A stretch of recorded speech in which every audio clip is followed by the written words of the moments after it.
This will get Did you interesting. do that last Saturday? Chief, do you see that? Good evening, Mayor, members of council, Mr. Parker, Ms. Roberts. Tonight we're here to answer questions and make a presentation on the occurrences during Bike Week this year. I have Sergeant Basudin here. He will give you an overview of what took place, and again, we're here to answer the questions. We did present a report to you that you should have received in your packets relative to our activity, but there were certain things that did occur during the week that certainly bear discussion from an enforcement standpoint and from a traffic enforcement standpoint. So I will turn it over to Sergeant Basudin. Evening, members of the council. Sergeant Chris Basudin, traffic unit. What questions do you have for me? Or would Tell you us, like a quick give us the good news. For the most part, it went very, very well. You had some accidents. You didn't have a lot of arrests. You didn't have a lot of complaints. What else would you like to say? Did I get your paycheck for speaking for I'm me? gonna have to say it was moderate this year. We actually were busy handling a lot of serious crashes, which took up most of our time. As you can see, our numbers were down for the enforcement aspect of it. So my four motor officers were more busy handling the traffic crashes as opposed to doing the enforcement, because you can't do one or the other. You actually have to do one, and it was handling those crashes, which actually took quite a bit of time out of our day on Thursday, Friday, and Saturday. So we have very minimal citations. But for the most part, we're basically monitored the Ridgewood corridor as we always do, and it was pretty safe for everybody this year. Good. Any question, Bob? No, I just was surprised at the level of enforcement. It's not what I was used to, that's all. Okay. John? Chief, was the use of overtime more than what we normally use, about the same for Bike Week, or? No, from year to year, we always try to keep it at the exact same level in terms of city overtime. That changed on Saturday afternoon when we assigned the three additional officers out there in the 5500 block, and it changed on Sunday as well. Actually, we went from 3 to 2 that day. That was the only deviation in status quo overtime, if you will. Are our unwanted guests still on Ridgewood Avenue? No. They packed up and left on Sunday. They were out of there by most of them were out of there by Sunday morning. By the end of the day, everybody was out.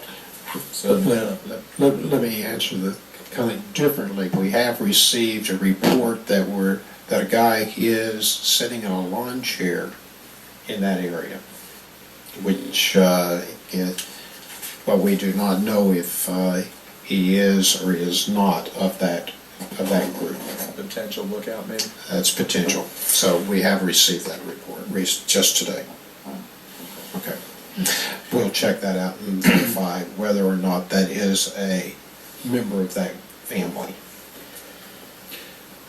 No, the one thing I'm interested in is, I just would like, and I think we talked about it already, Ken and I did, about a contingency plan for next year, for this fall, in case they wish to grace our humble community again.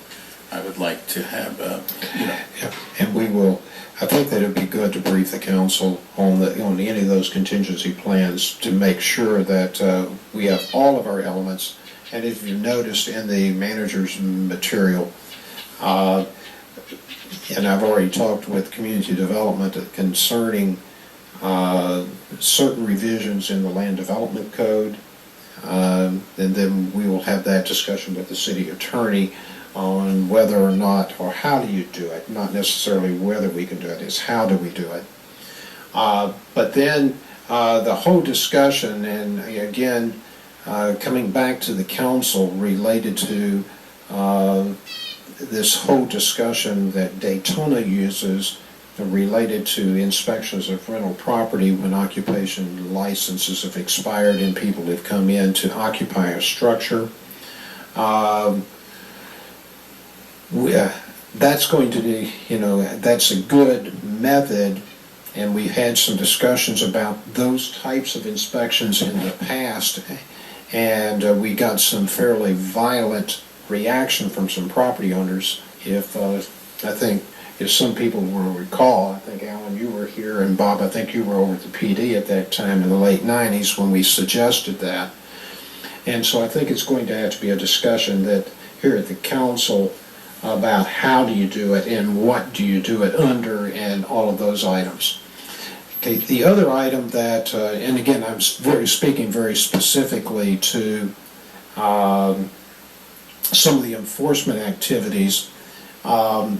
And in our examination, it appears that the one element that needs to be brought to bear more frequently is probably the use of the fire marshal. Because he operates under an entirely set of codes and under state statutes, and he has some powers that we do not have with code enforcement officers or even the building official. If we believe that there are occupancies occurring that are not allowed by the zoning ordinance, or there are uses of the property that are not allowed under the zoning. So we're proposing that that become a part of a total, what I call a code team. And there's some other items that we have talked about, but as we develop the contingency and some begin to develop ordinance changes and things like that, I think that would be appropriate for the council. I also like, in the contingency plan consideration, the neighbors said there's just not enough police in that zone because that's the heavy use for bikers and the like. So, you know, what we can build into the plan, maybe a little heavier loading of officers in the Ridgewood corridor during that period. And we'll be talking about staffing levels and things like that as part of the contingency.